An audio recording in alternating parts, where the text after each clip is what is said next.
لا الہ الا اللہ لا الہ الا اللہ.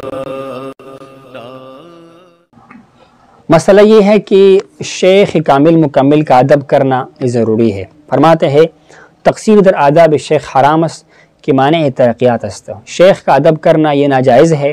یہاں پر حرام کا معنی ہم اس حرام سے نہیں کریں گے نا جو ہم قرآن و حدیث کی اصطلاح میں استعمال کرتے ہیں، تاکہ کوئی اعتراض نہ کرے کہ یہ اصطلاحات تو آپ کے مختلف ہے. اصل میں تصوف تزکیے سے لیا گیا ہے جو کہ قرآن کا لفظ ہے. اسی طرح مرشد جو ہے یہ شیخ سے لیا گیا ہے، الشیخ فی قومہ کالنبی فی امتی. اس اصطلاح میں ان کا جو اصل ہے تو حدیث کے اندر موجود ہے، قرآن کے اندر موجود ہے، لیکن احتیاط اسی میں ہے کہ ہم جو فقہی اصطلاح استعمال کریں تو ہم متبادل الفاظ استعمال کریں. کہ یعنی یہاں پر یہ ہے کہ شیخ کی آداب میں تقصیر کرنا یہ ناجائز ہے، یہ درست نہیں ہے، ناجائز ہے. وجہ کیا ہے؟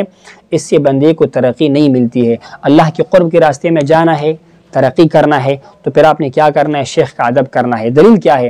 رب کریم فرماتا ہے سورہ حجرات کے اندر کہ اے ایمان والو لا اعوذ باللہ من الشیطان لا ترفعوا اصواتکم فوق صوت النبی، اپنی آوازوں کو نبی کریم علیہ السلام کی آواز سے بلند نہ کرو.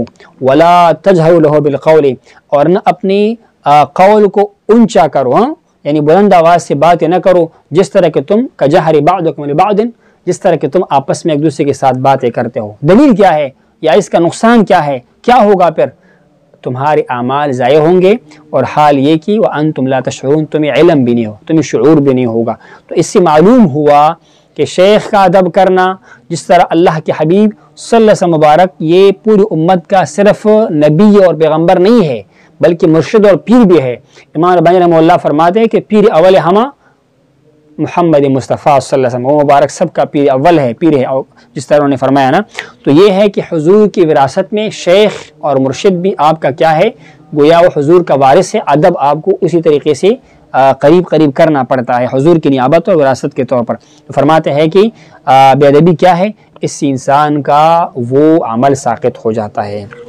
پھر فرماتے ہیں اور چون شیخ نائب پیغمبر استا، چونکہ شیخ پیغمبر کا نائب ہے، حضور کا نائب ہے صلی اللہ علیہ وسلم، پس ہمان آداب بجناب عمر عیدارت، پس آپ وہی آداب ان کے حضور میں بھی قائم و دائم رکھو جو حضور کی بارگاہ میں تم آداب رکھنے کے پابند ہو. ہاں کچھ آداب ایسے ہیں جو حضور کی خصوصیات ہے. حضور کی وفات کے بعد اس کی بی سی کوئی ہمارے مائیں ہے نا، کوئی مسلمان نکاح نہیں کر سکتا ہے.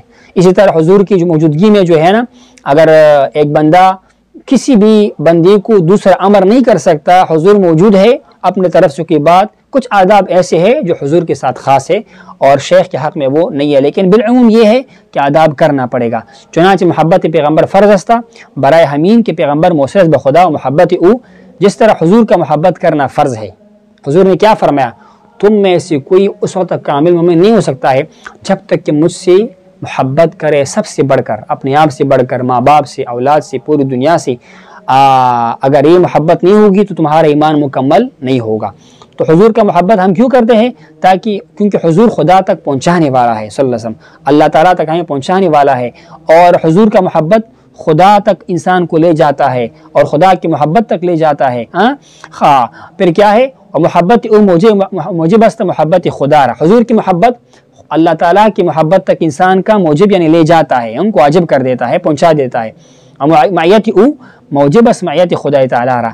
حضور کا ہم نشینی، حضور کا سنگت، حضور کے ساتھ اکٹھا بیٹھنا، یہ بلا تشبیہ کیا ہے؟ جس طرح اللہ تعالیٰ کے ساتھ بیٹھنا آپ کو خدا کی بارگاہ تک لے جاتا. انا جلیس من ذکرنی، رب نے کیا فرمایا؟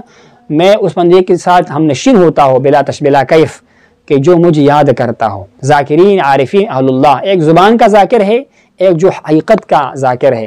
تو اللہ تبارک تعالیٰ فرماتا ہے کہ میں ان کا جلیس ہوتا ہوں. تو حضور کا معیت یہ انسان کو اللہ تعالیٰ کی معیت تک پہنچا دیتا ہے. فرماتے ہیں ہم چنی محبت پیر فرض است. اسی طرح پیر کامل حضور کی وارث کا محبت بھی فرض ہے کہ او بنیابت پیغمبر موصل، کہ بنیابت پیغمبر موصلس بخدا تعالیٰ، وہ حضور کی نیابت میں پہنچانے والا ہے اللہ تعالیٰ تک. و محبت او اللہ کی محبت، یعنی آپ کا پہلا سیڑھی کیا ہے؟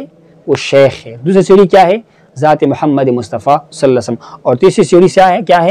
وہ ہے جناب والا اللہ تبارک و تعالیٰ جو سب کا مقصود ہے. مقصود حقیقی کیا ہے؟ اللہ تعالیٰ کا یہ شیخ، یہ مرشد، یہ آپ کو اللہ تعالیٰ تک پہنچانے کا ذریعہ ہے، وسیلہ ہے، تو آپ کو ذریعے کا بھی ادب کرنا پڑتا ہے۔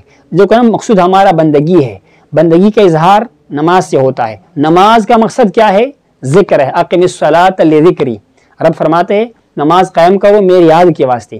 یاد کے لیے نماز ہو گیا، پھر نماز کے لیے بنیاد کیا ہے؟ طہارت ہے۔ اس کے لیے کیا کرنا پڑتا ہے؟ وضو کرنا پڑتا ہے، تو وضو کا بھی خیال کرنا پڑتا ہے۔ وضو سے پہلے استنجا ہے، کپڑوں کو پاکنا ہے، ان کا بھی خیال کرنا پڑتا ہے۔ تو مقصود کیا تھا؟ اللہ کا ذکر تھا، اس کے لیے نماز آ گیا، پھر نماز کے لیے وضو آ گیا، وضو کے لیے پھر طہارت اور استنجا آ گیا۔ اسی لیے آپ کو ذریعوں کا بھی ادب کرنا پڑتا ہے۔ اگر آپ کو اللہ تعالیٰ کا محبت مطلوب اور مقصود ہے تو نبی کا محبت کرنا ہوگا، نبی کا ادب کرنا ہوگا صلی اللہ علیہ وسلم، اور اس کے بعد پھر اس کے وارثین کا، مشائخ کا، پیران کبار کا کیا کرنا ہوگا؟ اس کا بھی ادب کرنا ضروری ہوگا۔ لا الہ